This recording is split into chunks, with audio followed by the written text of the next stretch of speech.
ভাই, আমি এটা বুঝলাম না ইসলামে নারীদের প্রতি এত রিস্ট্রিকশন কেন?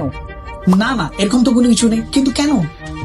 কারণ আজ পর্যন্ত আমি কোনো নারীকে মসজিদে নামাজ পড়তে দেখিনি। তাহলে কি শুধু মসজিদে শুধু পুরুষদেরই অধিকার আছে? কিন্তু এর সঙ্গে ধর্মের কোনো সম্পর্ক নেই। নারীদের মসজিদে না যাওয়ার বিষয়টি ধর্ম নয়, বরং সংস্কৃতির কারণে হয়েছে। কুরআনে এরকম কোথাও লেখা নেই যে নারীদের মসজিদে যাওয়া নিষিদ্ধ, বরং নবী মুহাম্মদ সাল্লাল্লাহু আলাইহি ওয়াসাল্লাম এর হাদিসে বলেছেন, আল্লাহর বান্দীদের আল্লাহদের মসজিদে যেতে বাধা দিও না। ইনফ্যাক্ট নবী মুহাম্মদ সাল্লাল্লাহু আলাইহি ওয়াসাল্লাম এর সময়ে নারীরা মসজিদে আসতেন। মুসলিম নারীদের মসজিদে না যাওয়ার বিষয়টি ইসলাম থেকে নয়, বরং হিস্টোরি আর সোসাইটির সঙ্গে সম্পর্কিত। যখন ইসলাম বিভিন্ন অঞ্চলে ছড়িয়ে পড়ে, তখন অনেক জায়গায় ব্যক্তিগত গোপনীয়তা ও নিরাপত্তার কারণে নারীরা ঘরে নামাজ পড়াকে বেশি পছন্দ করতেন।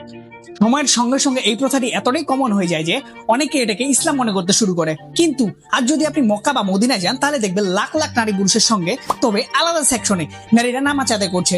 সৌদি আরব, আরব আমিরাত, তুরস্ক, মালয়েশিয়া ও ইন্দোনেশিয়ার মতো মেজর মুসলিম কান্ট্রিতে নারীরা নিয়মিত মসজিদে যান। অধিকাংশ মুসলিম দেশগুলোতে নারীরা নিয়মিত মসজিদে যায়।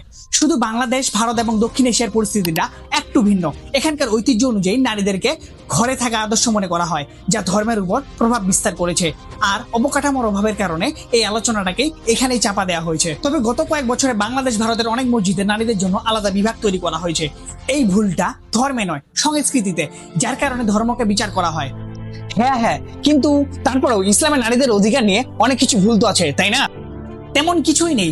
ইসলাম এমন একটি ধর্ম যেটি নারীদেরকে দেনমোহর এবং ডিভোর্স দেওয়ার নিজস্ব অধিকার দিয়েছে। পুরো হিস্টোরি অ্যান্ড কালচার নেক্সট ভিডিওতে। তার জন্য ফলো অ্যান্ড সাবস্ক্রাইব করো।